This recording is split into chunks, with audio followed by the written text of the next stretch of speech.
오늘은 욥기 23장 10절의 내용을 가지고 정금 같은 믿음의 제목으로 함께 나누도록 하겠습니다. 읽겠습니다. 나의 가는 길을 오직 그가 아시나니 그가 나를 단련하신 후에는 내가 정금같이 나으리라. 여러분들이 잘 아시는 것처럼 우리 신앙생활에서 믿음이라고 하는 덕목은 대단히 중요합니다. 구원도 믿음으로 말미암고 또 의도 믿음으로만이 가능하지요. 믿음으로 말미암은 의는 살리라. 하나님의 부여하신 생명에 대한 문제, 결국 생명도 믿음으로 뿐만 아니라 믿음을 설명하기 시작하면 많은 이야기가 있을 겁니다. 우리 신앙생활에서 우리의 복음의 삶 가운데 믿음이라고 하는 것은 굉장히 중요한 주제가 아닐 수가 없지요. 그렇다면 나의 믿음은 어떨지, 또 나는 얼마나 믿음에 대해서 이해하고 또 적용하고 있는지, 나의 믿음은 어느 정도인지 살펴볼 필요가 있다고 생각을 해봅니다. 우리는 우리의 옛사람의 육신의 세상적인 삶을 유지하면서 그것은 전혀 그것을 어떻게 건드릴 생각을 하지 않은 채로 그 삶의 여정 가운데서 믿음을 이야기할 때가 얼마든지 있을 수 있습니다. 그러나 믿음은 그런 것들이 아니라고 말할 수 있죠. 우리의 삶을 돕는 어떤 역할이 아니라는 겁니다. 성경에 나오는 몇 군데 믿음에 대해서 예수님께서 말씀하셨던 그런 사건을 가지고 먼저 믿음에 대한 내용 혹은 이해를 한번 살펴보도록 하겠습니다. 마태복음 8장 5절에서 10절 읽겠습니다. 예수께서 가버나움에 들어가시니 한 백부장이 나와 간구하여 가로되 주여 내 하인이 중풍병으로 집에 누워 몹시 괴로워하나이다. 가라사대 내가 가서 고쳐주리라. 백부장이 대답하여 가로되 주여 내 집에 들어오심을 나는 감당치 못하겠사오니 다만 말씀으로만 하옵소서. 그러면 내 하인이 낫겠사옵나이다. 나도 남의 수하에 있는 사람이요 내 아래 군사가 있으니 이더러 가라 하면 가고 저더러 오라 하면 오고 내 종도로 이것을 하라 하면 하나이다. 예수께서 들으시고 기히 여겨 쫓는 자들에게 이르시되 내가 진실로 너희에게 이르노니 이스라엘 중 아무에게도 이만한 믿음을 만나보지 못하였노라. 여기는 상당히 많은 교훈이 있다고 보여집니다. 먼저 백부장이 예수님한테 나와서 하인의 중풍병에 대해서 몹시 괴로워하고 있기 때문에 그 치유에 대해서 부탁하고 있는 거죠. 그런데 예수님께서 즉각적으로 들어주셨다고 봅니다. 내가 가서 고쳐주리라. 이보다 확실한 대화는 없을 거예요. 답변은 없을 거라고 봅니다. 더 이상 무엇을 더 기대하겠어요? 너무나 확실한 답변 아니겠습니까? 근데 백부장은 다른 소리를 하고 있죠. 백부장이 대답하여 가로되 주여 내 집에 들어오심을 나는 감당치 못하겠사오니 다만 말씀으로만 하옵소서. 그러면 내 하인이 낫겠사옵나이다. 두 가지인데요. 첫 번째로는 예수님을 어떻게 생각하고 있는지 예수님에 대한 이해가 분명하다는 겁니다. 아무리 예수님이 치유의 은사가 탁월하시다고 해도 오신다고 하면 네 이렇게 하는 게 맞다고 보는데 감당을 못한다라고 하는 말에는 상당히 자기 통찰과 그리고 예수 그리스도에 대한 이해가 이미 있었다고 느껴지는 거죠. 그리고는 다만 말씀으로만 하옵소서. 이것은 백부장의 말이긴 합니다. 근데 백부장의 자기가 터득한 말이라기보다는 백부장이 자기의 삶에서의 자기 삶을 근거로 자기 경험을 근거로 대단한 진리를 듣고 말하고 있다라고 저는 생각이 드는 거예요. 왜냐하면 말씀으로만 하옵소서. 믿음은 말씀에 근거하고 있고 가나의 혼인잔치에서도 똑같은 이야기죠. 그가 말하는 대로 하라. 말씀하시는 대로 하라. 이것이 복음의 원리입니다. 이것이 믿음의 근간입니다. 그리고 백부장이 이해한 것으로 보면 다음 절에도 나도 남의 수하에 있는 사람이요. 몇 번 얘기를 드렸을 거예요. 수하에 있다는 건 권세 아래에 있다고 얘기했잖아요. 통치 아래에 있다는 거죠. 이게 절대적입니다. 군인에서 이 권세 아래, 통치 아래에 있다고, 지배 아래에 있다고 하는 것은 아주 절대적인 구조겠죠. 그래서 말하면 그대로 된다고 하는 이런 자기 삶의 체험으로부터 하나님이 알게 하시는 지혜, 진리인 말씀만 하옵소서. 이렇게 다른 거 부탁해서 가서 또 거기서 뭘 어떻게 이런 게 아니라 완전히 본질적이고도 함축적인 아주 선명한 이 진리를 백부장은 어쨌든 터득하고 알고 말하고 있는 거죠. 물론 이 모든 것들을 전부 알았다고 보기는 어렵지만 최소한 자기 이해가 있었고 그리스도에 대한 이해이고 그분의 결국 이 백부장이 갖고 있는 믿음의 내용은 뭘까요? 결국 예수 그리스도 하나님의 아들의 능력과 권세와 통치와 다스림이라고 그것에 대한 확고한 믿음이 있었다는 겁니다. 자기도 수하가 있어서 자기가 말하면 되잖아요. 그것처럼 예수님이 동급입니까? 그럼 말하는 대로 안 되겠죠? 절대적인 하나님의 아들 메시아인 것을 그는 이미 충분히 알고 있었다는 뜻입니다. 그런 신뢰가 있었기 때문에 그리스도시여 혹은 하나님의 아들이시여 이런 말은 빠졌지만 예수 그리스도에 대한 존재에 대한 확고한 이해로 말미암아 감당하지 못합니다. 통치에 모든 것은 당신의 통치 아래에 있습니다. 권세 아래에 있습니다. 말씀만 하십시오. 그럼 그대로 되는 것 아닙니까? 이렇게 이야기했다고 보는 거예요. 이런 이해가 결국 예수님께서는 기이히 여길 수밖에 없었다는 거죠. 그래서 진실로 너희에게 이르노니 이런 말씀은 정말 중요할 때 하시잖아요. 이스라엘 중에 아무에게도 이만한 믿음을 그리스도에 대한 믿음, 하나님에 대한 믿음, 권세와 그 통치와 다스림에 대한 절대적 신뢰 그런 뜻이겠죠. 그렇다면 여기서 우리가 정리를 하나 하고 싶은 것은 믿음이라고 하는 내용은 그리스도에 대한 그분의 능력과 권세와 절대적 다스림에 대한 신뢰다. 믿음의 내용은 그런 거죠. 그걸 믿는 거죠. 그죠? 그냥 예수님 믿습니다. 아니면 이렇게 될 줄로 믿습니다. 이런 믿음이 아니라 이것은 그리스도에 대한 것이고 하나님에 대한 것이고 그분의 능력과 권세와 통치에 대한 그런 신뢰라고 하는 것을 우리가 충분히 이해할 수가 있겠어요. 마태복음 15장도 동일하게 칭찬받은 가나안 여인의 믿음 이야기죠.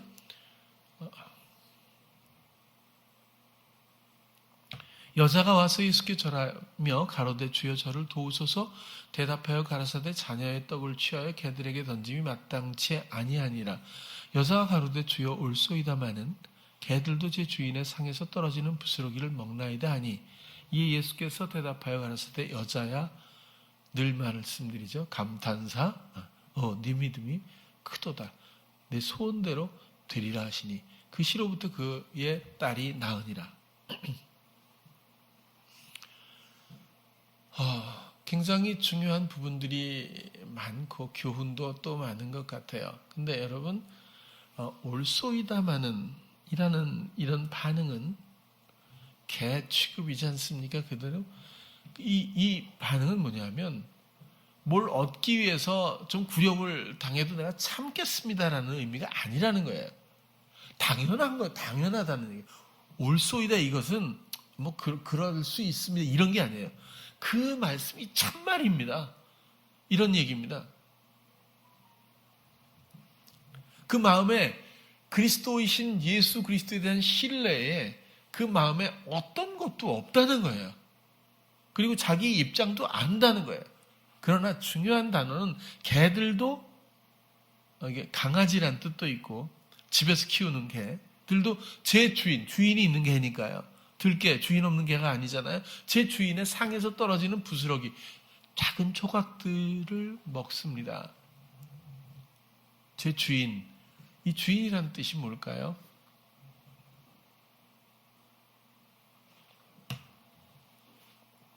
이 주인이란 단어는 퀴리오스라고 하는 단어거든요.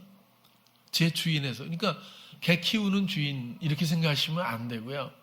제 주인에서 이렇게 이야기하면 이 퀴리오스라고 하는 통치자입니다.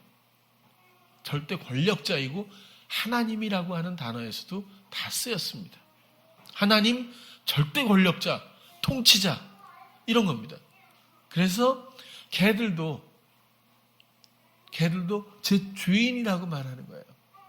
자기는 비록 이방인이라 그렇게 자녀에 입지 못한 입장이긴 하지만 나는 당신을 절대적인 통치자 하나님, 모든 것은 당신 권세 아래에 있다는 것을 믿습니다. 그리고 돌봄을 받습니다. 이렇게 말하고 있다고 보여져요. 결국 확인되는 것이 뭘까요? 아까도 말씀드렸던 것처럼 예수 그리스도의 권세와 능력과 그 다스림, 통치에 대한 신뢰, 그것이 믿음의 내용입니다. 여전히. 제자들의 그 믿음 없음에 대해서 마태복음 15장 25절에서 28절, 그렇죠. 마태복음 8장 23절에서 27절 읽겠습니다. 배에 오르심에 제자들이 쫓았더니 바다에 큰 놀이 일어나 물결이 배에 덮이게 되었을 때 예수는 주무시는지라. 그 제자들이 나와 깨우며 가로되 주여 구원하소서, 우리가 죽겠나이다. 예수께서 이르시되 어찌하여 무서워하느냐, 믿음이 적은 자들아 하시고 곧 일어나사 바람과 바다를 꾸짖으신데 아주 잔잔하게 되거늘 그 사람들이 기이 여겨 가로되 이 어떠한 사람이기에 바람과 바다도 순종하는고 하더라. 제자들이 꾸중을 듣는 장면이죠. 어찌하여 무서워하느냐. 첫 번째로는 상황의 마음을 다 빼앗겼다는 얘기죠. 왜 상황에 아직도 마음을 빼앗기느냐, 그런 얘기겠죠. 믿음이 적은 자들아 하시고. 근데 여기서 적다라고 하는 말을 많고 적고의 양으로 보시면 조금 이해가 애매하다는 말이에요. 왜냐하면 겨자씨는 보이지도 않는 건데, 겨자씨만한 믿음이 있으면, 그죠? 산을 옮길. 근데 적으면 겨자씨보다 더 적을까? 이런 생각, 적고 많고라고 생각하면 그렇고요. 여기서 믿음이 적은 자들아, 적다라고 하는 단어의 뜻은요, 불신입니다. 그리고 쉽게 믿지 않는 이라는 뜻입니다. 그럼 뭘 쉽게 믿지 않고 있는 걸까요? 예수 그리스도가 모든 만물을 창조하시고 그리고 다스리고 있고 그 권세 아래 모든 만물이 있다고 하는 것을 쉽게 믿지 못하고 있는 거거든요. 다시 말하면 불신하고 있는 거죠. 그렇기 때문에 그런 내용으로 예수님께서 지금 말씀해 주시고 있는데, 이 내용은, 이 사건은요, 바로 직전에 기록된 내용은 백부장을 칭찬했던 그 이후입니다. 물론 그 다음에 베드로의 장모도 바로 고쳐주시고, 그리고 이 대목으로 넘어가는데, 이제 그렇게 대비가 될 수도 있다고 보여져요. 또 마태복음 14장 25절에서 23절도 한번 잘 아시죠? 밤사경에 예수께서 바다 위로 걸어서 제자들에게 오시니 제자들이 그 바다 위로 걸어오심을 보고 놀라 유령이라 하며 무서워하여 소리 지르거늘 예수께서 즉시 일러 가라사대 안심하라 내니 두려워 말라. 베드로가 대답하여 가로되 주여 만일 주시어든 나를 명하사 물 위로 오라 하소서 한데 또 읽을 뻔했네요. 오라 하시니 베드로가 배에서 내려 물 위로 걸어서 예수께로 가되 바람을 보고 무서워 빠져하는지라 소리질러 가로되 주여 나를 구원하소서 하니 예수께서 즉시 손을 내밀어 저를 붙잡으시며 가라사대 믿음이 적은 자여 왜 의심하였느냐 하시고 배에 함께 오름에 바람이 그치는지라 배에 있는 사람들이 예수께 절하며 가로되 진실로 하나님의 아들이로소이다 하더라. 이때서야 진정한 고백이 나오는 거죠. 예수 그리스도가 하나님의 아들이라고 하는 것.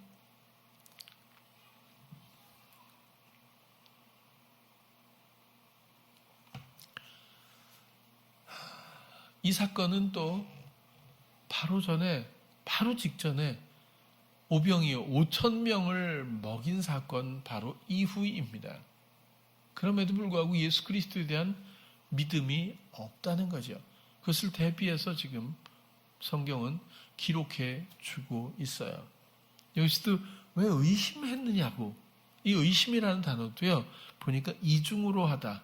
그러니까 믿고 싶은 마음도 좀 있었을 거예요. 그리스도인 것을 어느 정도는 알고 있었을 거예요. 그러나 두려움에 또 마음을 내어주어서 내 마음이 아마 갈라졌을 거라는 생각이 들어요. 굳이 해석한다면 이것은 믿음이 아니죠. 우리에게도 믿음이 당연히 필요하고 여러분들에게 정말 믿음이 있기를 바랍니다. 상황에 나아지는 기대감이 아니라 모든 만물을 지으시고 능력과 권세로 다스리고 있는 결코 어떠한 순간도 어떤 장면도 우연이라고 있을 수 없는 절대 권세를 여러분 꼭 믿고 의뢰하시기를 바랍니다.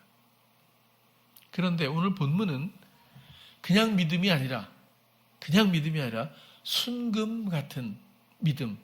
순금이 몇 %예요? 99%예요? 그러면 아닐걸요? 99.99 뭐 이렇게 써 있어요. 근데 왜 9자만 나열했을까? 완전하다고 할 수는 없잖아요. 그래서 그런 거지 사실 완전을 추구하는 겁니다. 순금은. 그야말로 순금이거든요. 몽땅 금입니다. 오염되면 그건 순금이라 말할 수 없잖아요. 그러면 이 정금 같은 믿음의 의미는 뭘까요? 우리 삶의 적용점에서 본다면 정금 같은 믿음, 그것은 당연히 불순물이 없는 상태를 뜻할 겁니다. 이것은 마음에 남겨진 것이 없이 오직 하나님에 대한 신뢰만 있는 것. 그것이 99.99 정도는 돼야 되겠죠? 100%가 돼야 되겠죠? 이것이 순금, 정금 같은 믿음입니다. 제가 누차 그런 말씀을 드리는데 아브라함이 이삭과 3일 길을 가며 모리아산을 향해서 그 아들을 제물로 드리기 위해서 걸어갔을 때에 마음에 슬픔이 있고 또 마음에 고통이 있었다면 그것은 믿음이 아닙니다.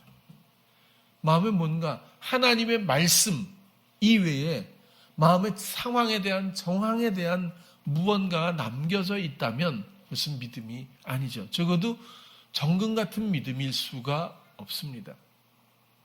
아브라함은 전혀 그러지 않았어요. 성경도 그렇게 기록하고 있고요. 하나님은 이런 정금 같은 믿음을 원하시는 거예요. 순결한 관계, 오직 하나님만 믿고 하나님만 의뢰하고 하나님만 인정하고 하나님만 사랑하는 그 관계를 원하시는 거예요. 그 관계에 유형이 믿음 아니겠습니까? 더군다나 정금 같은 믿음으로 욥기도 이렇게 표현해주고 있는 겁니다.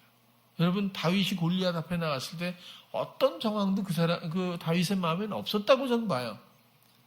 다윗이 골리앗 앞에 나갔을 때에 다윗의 생각과 마음은 어떨까요? 제가 볼 땐 하나님과의 많은 경험 가운데서 살아계신 하나님, 그 하나님이 모든 것들을 통치하고 그 능력과 권세로 보호를 입고 의뢰하는 자를 어떻게 이끄셨는지에 대해서 워낙 확고한 경험을 갖고 있었던 다윗이기 때문에 뭐 조그만 사람, 큰 사람, 뭐 무장한 사람 이런 게 문제가 아닙니다.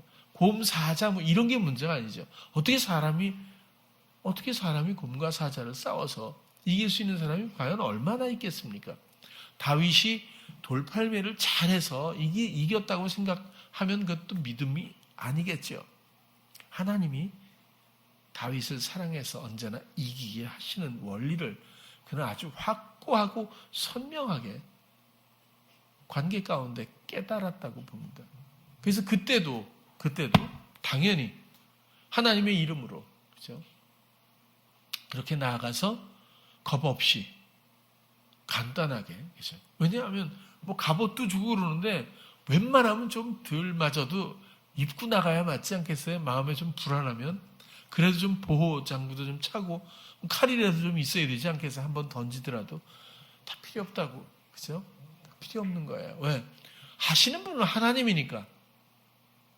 우리는 하나님에 대한 믿음만 있으면, 하시는 분은 하나님이라는 것을 다윗은 너무 명백히 알았기 때문에 선포하고 가지 않습니까? 따라하다가는 큰일 납니다. 믿음 없이.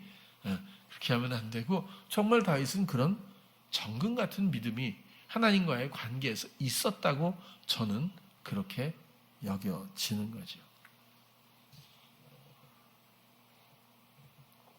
마음에 남겨진 것. 굉장히 사실 어려운 부분을 터치하고 있는 겁니다. 우리가 그동안 간과했던 많은 부분 중에 하나이기 때문에 그래요. 제가 여러분, 우리 청년들이 많은데 그 입시를 해서 대학 입시할 때마다 가장 많이 들었던 얘기가 결과에 상관없이 주님께 감사하고 순종하겠습니다.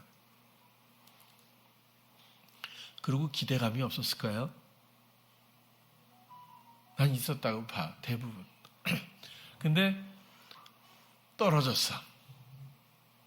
그럼 저는 괜찮을까요? 마음에 부담과 어려움과 또 슬픔도 올 거예요. 그럼 하나님 뜻대로 되기를 원한다고 해놓고 잘 되지 않았을 때 그 결과에 마음이 자유할 수 있는 사람이 과연 얼마나 있을까요? 근데 정말 하나님 뜻대로 되는 것을 기대했다면 결과에 대한 미련이 있어야 될까요? 마음에 뭔가 남겨진 것, 믿음의 척도입니다. 그것이 정금입니다. 몇 퍼센트의 금인지는 모르지만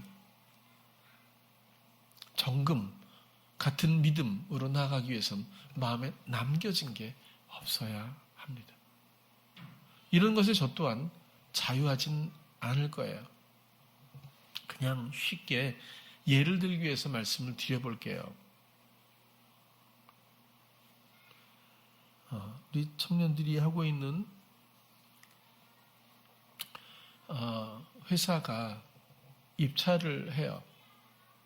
근데 이 해오던 일인데 쟤도 갑자기 막 해서 원래는 정부에 하는 일이 정부 입찰을 거쳐서 정상적으로 업체를 선택을 해야 됩니다. 그런데 그럴 겨를이 없이 생활치료센터에 많은 환자들에게 도시락을 납품하게 됐는데 우리 청년들이 이제는 잘해서 다른 납품하는 모든 곳은 민원이 너무 많아서 어찌할 바 모르는데 이 회사는 민원이 그야말로 제로입니다. 굉장히 까다롭거든요.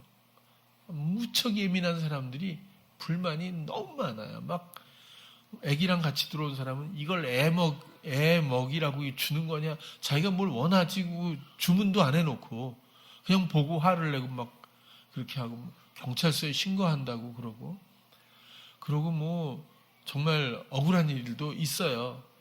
뭐 건강을 위해서 생강을 직접 갈아서 그렇게 갖고 음식을 만들어서 고기에다 넣어서 이렇게 막 해주고 했잖아요. 여러분 생강을 갈면 실 같은 것들이 막 나오잖아요.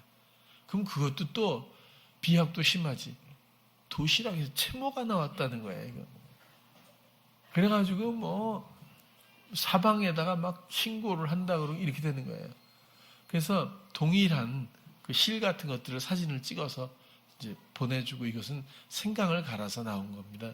그러면 공무원들은 다 이해를 하고 딴 사람은 다 이해했는데 워낙 예민하다 보니까 그런 일이 한 번 있었어요. 그래서 그걸 다른데 경찰서가 어디서 이게 와가지고 그런 얘기가 있어서 다시 그 주무관한테 전화를 해서 다른 불만 사항은 없습니까?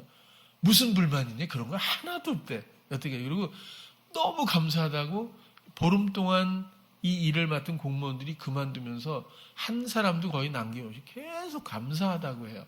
끝나고 빨리 가버리면 되는데 꼭 카톡이나 전화해서 너무너무 고맙다고 모든 걸 다 들어줘서 정말 뭐 너무너무 이게 채식주의자 할랄 그다음에 노포크 노비프 뭐 그다음에 나는 꼭 빵을 먹어야 되는 사람 난 과일만 먹는 사람 또 한 끼라도 뭐가 없으면 안 되는 사람 뭐 이 모든 사람들이 수백 명씩이잖아요. 이 모든 것들을 한 사람도 남김없이 전부 다 해줬어요. 여태까지. 그래가지고 민원제로 그러니까 경기도청에서 우리하고 안 하면 너무 피곤하니까 어떻게든 우리랑 하기로 그렇게 하려고 그랬던 거예요. 그런데 규현이는 성진이 말 들어보면 옛날부터 당첨이 굉장히 잘 됐던 애래요. 그래서 세탁기도 타고 뭐 이게. 근데 저는 그냥 머리를 쓴다고 야 상대방 회사에서는 이러지 않겠냐?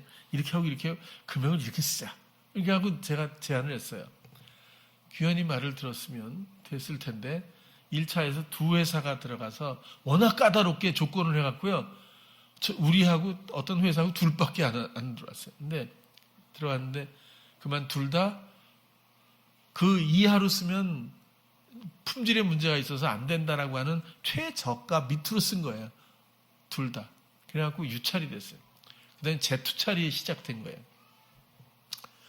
그때도 규현이가 쓰잔 대로 했으면 됐어요. 두 번째도 내가 정말 나서지 않으려고 했는데 규현이가 또 얼마 탁 얘기를 했어요. 근데 제가 야 이번엔 그런 걸 다 모이라고 그래가지고 탁 얘기를 했어요. 그랬더니 규현이가 그렇게 하겠다고 또 했어요.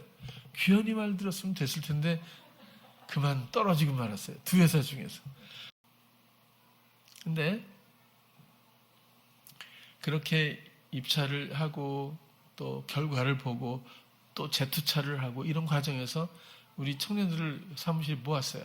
모아서 너는 얼마? 너는 어떻게 생각하니? 일일이 이렇게 물어보고 일을 진행해 봤어요.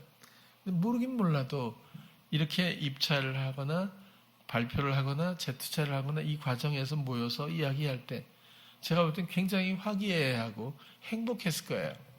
왜냐하면 부담으로 하지 않았고 정말 의논을 하되 행복하고 재밌게 했으니까요. 그런데 재투찰을 가서 이제 마지막 발표가 있기 전날 제가 제 마음을 살펴봤어요. 내 마음에 정말 원하는 것이 있나? 그렇죠? 여태까지 정말 어렵게 여기까지 왔는데 근데 제 마음에 정말 내가 원하는 것이 남아있는지를 보고 싶었어요. 그리고 확인을 해보니 있더라고요. 초연하긴 한데 그래도 되는 쪽의 생각에 마음의 원함이 있더라고요. 그래서 죽게 드렸어요. 드리고 물었어요. 아주 쉽게 알 수 있지 않아요? 여러분 우연이 있습니까?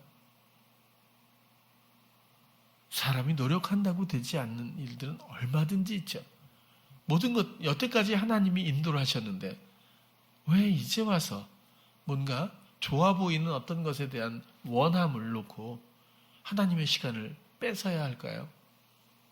여태까지도 하나님이 책임지셨고 영적으로도 많은 성장을 하게 했고 그리고 지금까지도 한 번도 수많은 회방 가운데서 뒷걸음질을 쳐본 적이 없어요. 모두가 놀랄 정도로 주님이 해오셨거든요. 근데 제 마음엔 되었으면 하는 생각이 있더라고요. 그래서 드렸어요. 정말. 그랬더니 참 많은 교감이 있었는데 다 수긍이 됐었어요. 그리고 행복했어요. 붙고 안 붙고 하는 그건 당신의 몫입니다. 만약에 이게 안 된다고 해도 망하는 게 아니라 그 다음에 더 좋은 것으로 그리고 이미 항상 이 길로 가는 게 아니라 우리는 이렇게 하다가 환승을 해야 되거든요. 계속 환승을 해야 목적지를 가는데 자리 비었다고 환승 안 하려고 끝까지 타고 있으면 엉뚱한 데 가겠죠. 우리는 그런 걸 몰라요. 그걸 분별하기가 어렵거든요. 그래서 주께 드리고 너무 좋았어요. 그리고 시간이 돼서 떨어졌어요 라는 소리를 들었어요. 전화로. 그리고 제가 그랬어요. 됐다. 너희들 이제 좀 쉬고 제주도에 가자. 그랬어요. 너무 미안해서 정말 쉬는 날도 없었거든요. 오랫동안. 근데 이제는 아마 곧 해썹으로 공장이 최소한 200에서 250평 정도의 공장이 곧 마련이 될 겁니다. 그러면 이런 도시락류가 아니라 여태까지 집약된 우리만의 정서와 그리고 그 평가 또 그런 여태까지 준비된 많은 그 소재들 메뉴들이 훨씬 더 많은 영역에 뭔가 진짜 식품회사로서의 사업이 아마 시작되리라고 봐요. 시점일 뿐이죠. 언제? 주께서 지금 일하시면 지금이고 또 그런 모든 아이디어도 어차피 주께 구하는 것 뿐이거든요. 이렇게 가다가 하지 말라 그러면 또 뭐 안 하면 되는 일만큼 유연했으면 좋겠더라고요. 정말 내 마음에 남겨진 어떤 원함이 얼마나 우리의 영혼을 붙들고 경직시키는지 결국은 텃세로 남아서 그렇죠?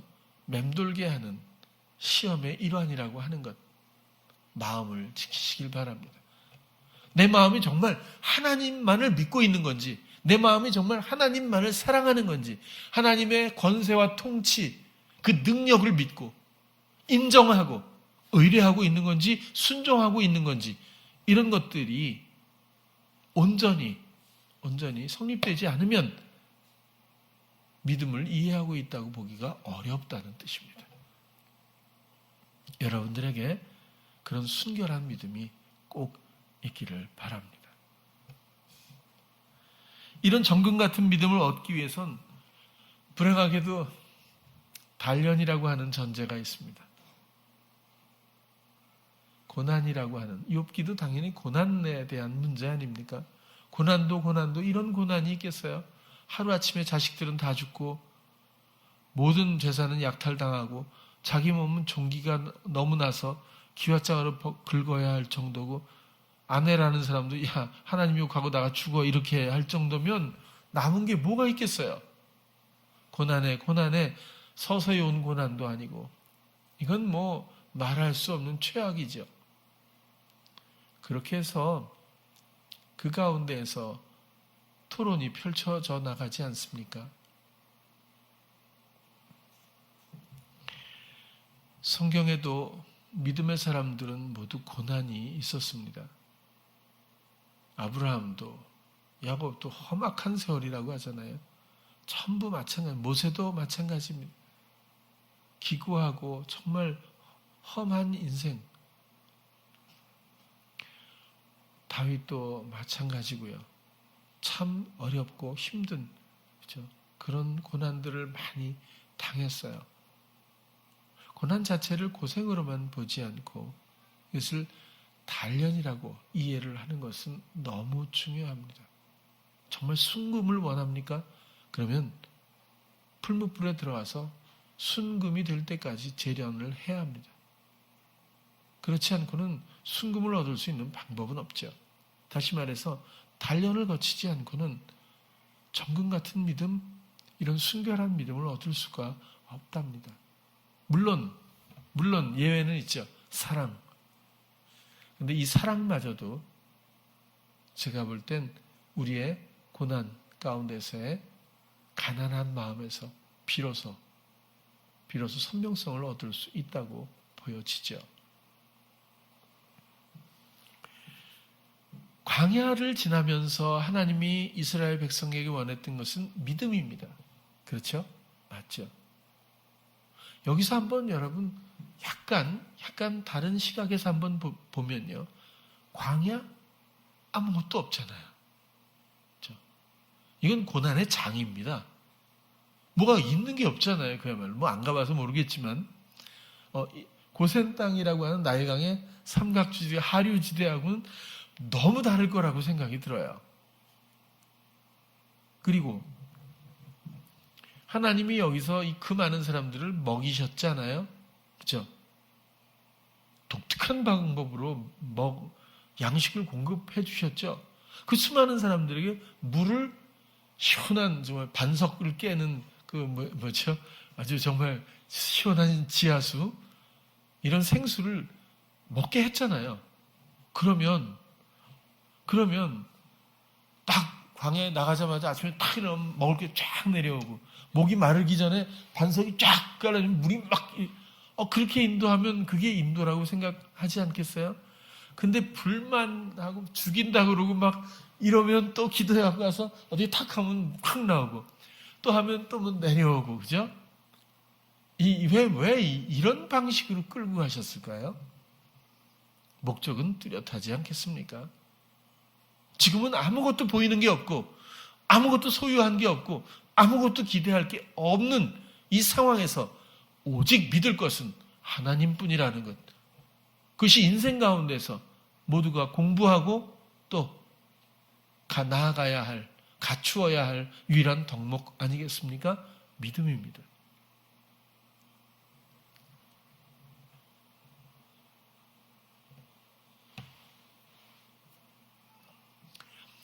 그러나 많은 백성들은 여전히 상황을 인정하고 상황의 마음을 다 내주다 보니까 오히려 거꾸로 하나님의 불신하는, 하나님을 원망하는 그런 사람들이 돼버리고 말았죠.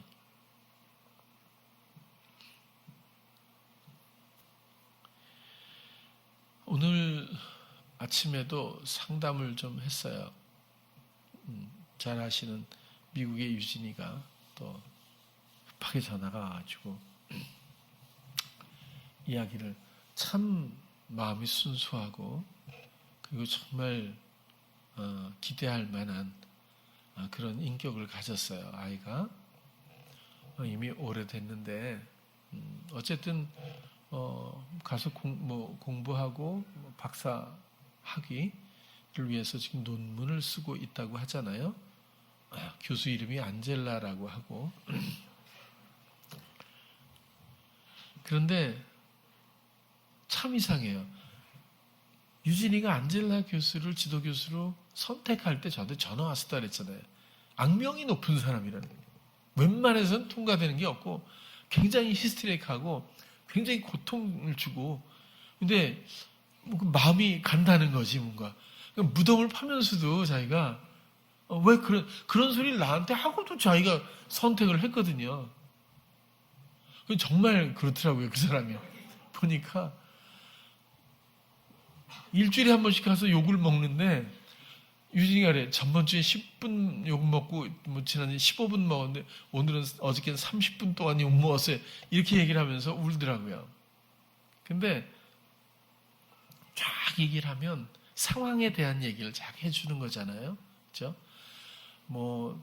진짜 막 얼마나 막 모욕을 주는지 하면서 네가 아직 이 정도 해갖고 넌 대학교 1학년밖에 안 돼. 아직 이 정도면은 무슨 네가 뭐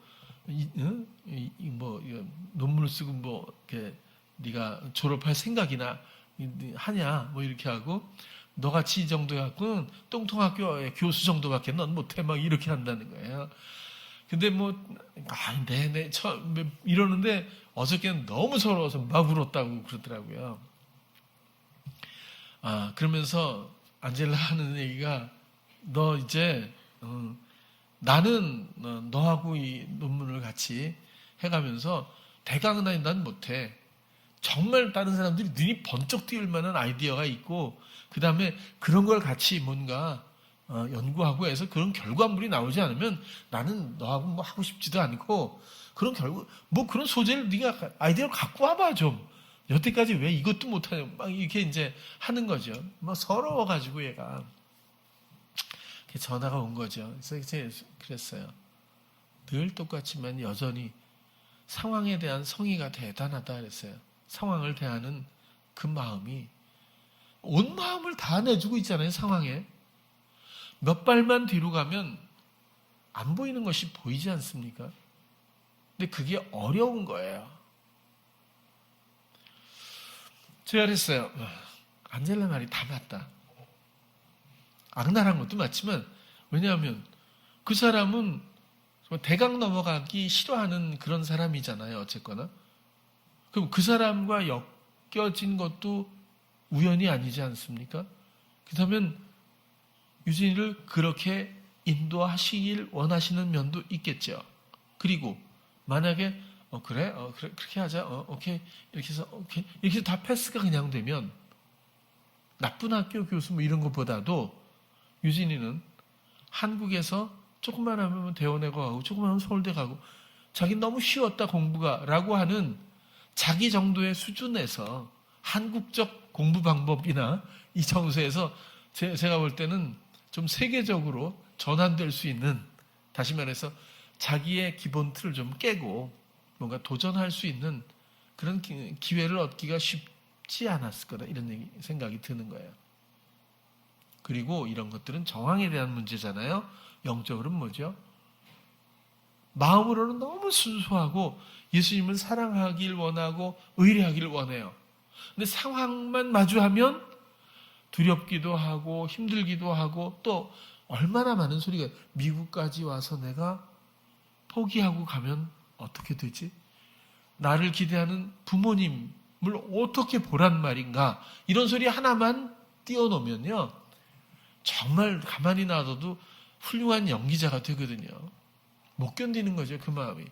그러다 보면 그런 것 때문에 정작 충분히 할 수 있는 능력이 있어도 앞에 있는 일을 감당 못하는 사람이 되고 말잖아요.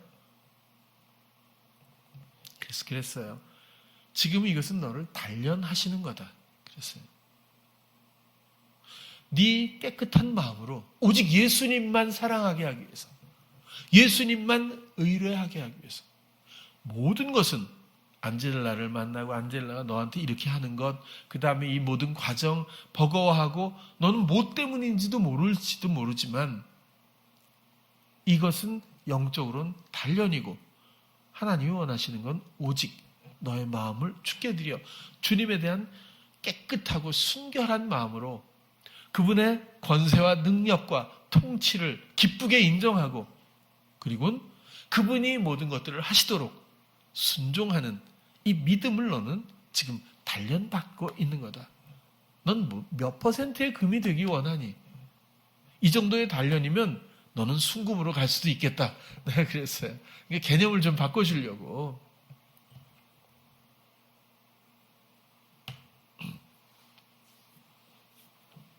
그랬더니 유진이가 여러분들도 그런 얘기 많이 했을 거예요.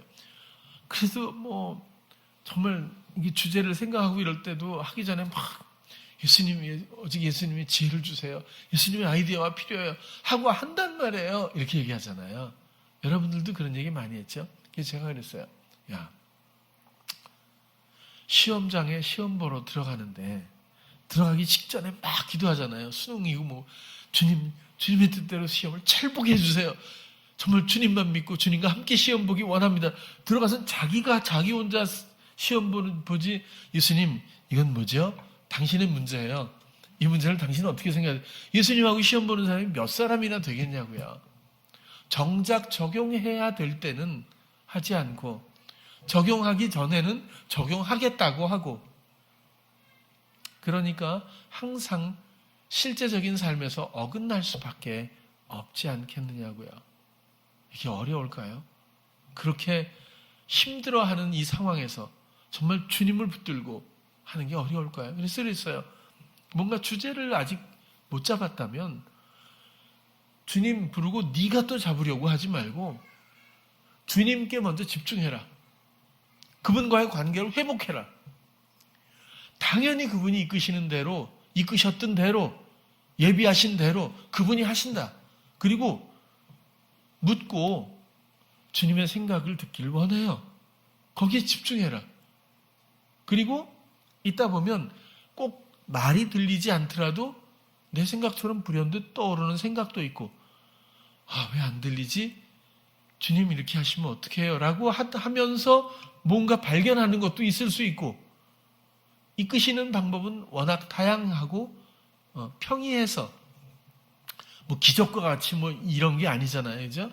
그런 쪽에 감각을 열고 정말 주가 하시도록 순간에 모든 권한을 내어드리고 주권을 내어드려야지, 또 주님 이름 부르면서 자기가 막 뒤져보고 막 온갖 논문을 다 읽어보고 또 뭐 끄집어내려고 하고 이러다가 또 가면 또 욕먹고 또 하고, 주님 이것도 저한테도 전화 와가지고 이거 불렀는데 또 안 돼 이렇게 얘기하잖아요. 그래서 뭐든지 너는 아직도 상황극을 펼치고 있을 뿐이다. 믿음의 모습이 아니지 않니? 그런데 이제 와서 믿음을 가지라는 말이 아니라 정금 같은 믿음, 순결한 사랑을 얻기 위해서는 이런 단련이 꼭 필요하단다. 하나님이 널 얼마나 사랑하시는지 그 사랑에 집중해다오. 그런 얘기를 했어요. 끊을 때는 물론 다 해결된 것 같이 굉장히 좋은 마음으로 끊었어요. 그리고 그래서 6월 말까지로 딱 이제 그 못을 박았대요. 이제 그때까지 딱 이제 얼마 안 남았잖아요. 그러니까 더 두려운 거예요, 지금.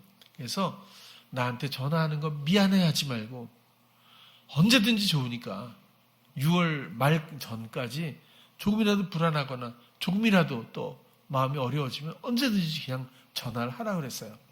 그때까지 정리를 함께 해보면서 접근을 해보자 그랬거든요. 전화하는 것도 너무 미안해서 문자를 보내고, 저는 앞으로 무슨 요일날 몇 시부터 몇 시, 뭐 8시부터 9시까지 시간이 있고요. 밤에는 뭐 11시까지 시간이 있고요. 그 다음에 금요일날은 몇 시부터 몇 시에 좋고요. 토요일 쭉 한다음에 이 중에서 목사님이 혹시 되시는 시간에 저한테 이렇게 한다고요. 얼마나 미안해하면.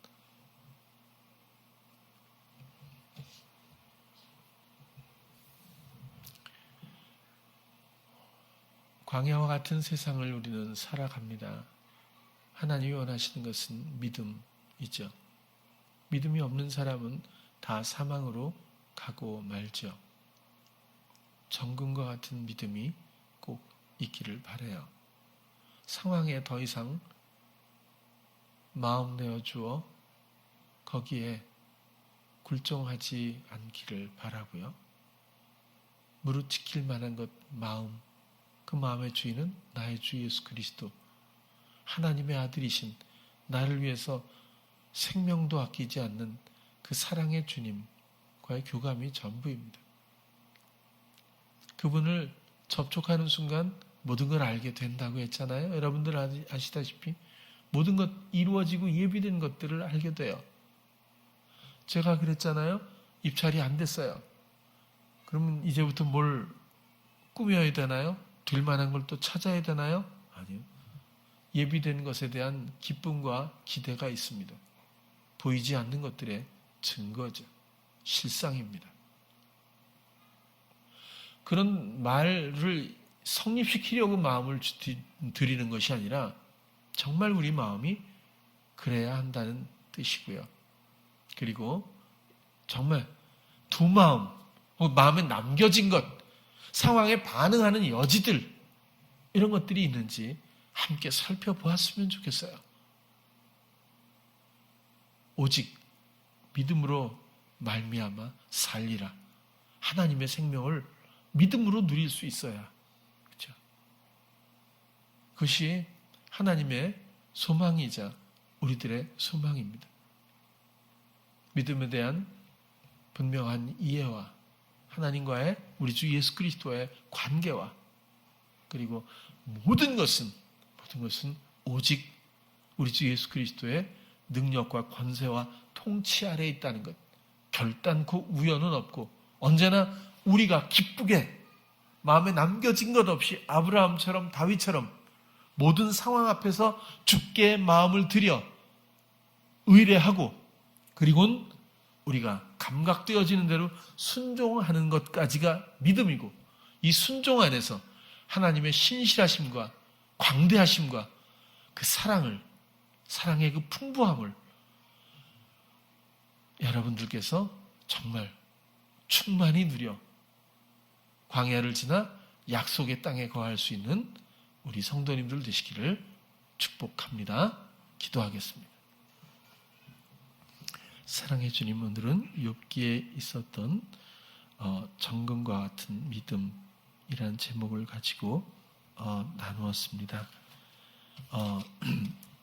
욥이 그 고통, 고난, 단련 가운데 결국 내가 주께 대하여 귀로 듣기만 하였사더니 이제는 눈으로 주를 배움나이다. 이 단련 가운데서 욥이 얻었던 것은 하나님과의 선명한 관계입니다. 그리고 하나님의 모든 것들은 하나님의 주권에 있다는 것. 주께서는 무소불능하시오며 무슨 경영이든지 못 이루실 것이 없는 줄 아오니.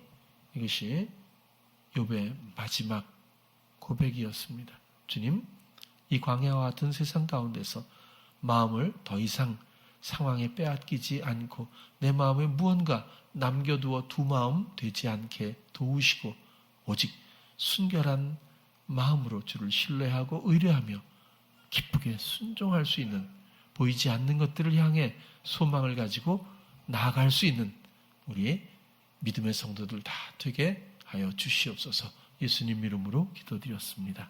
아멘.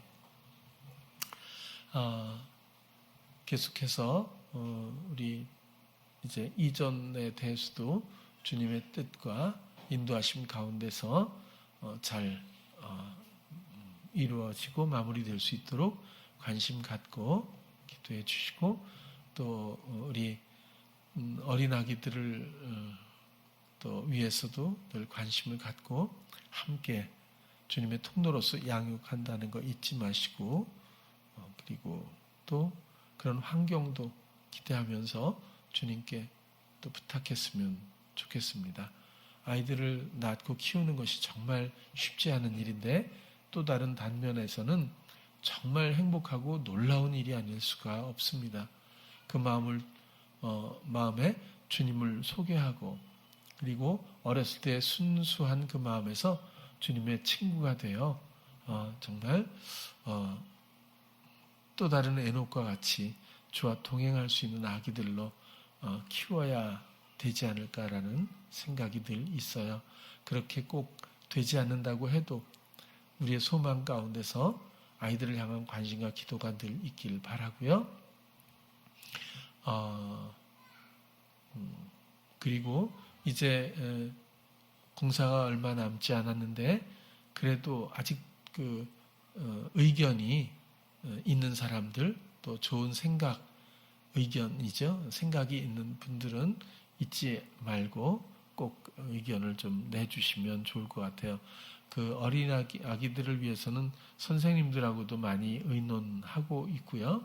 그리고 또 뭐 여러 가지 음향이면 음향 또 당연 여러 가지 분야에서 의견은 서로 나누고 있지만 그래도 또 모든 성도님들의 좋은 의견이 있으면 개의치 마시고 언제든지 말씀을 해주시면 가능한 한 이렇게 좀 하면서 진행해 보도록 하겠습니다. 함께 기도해 주시고 기대해 주시기를 바랍니다. 다음 주에 뵙겠습니다.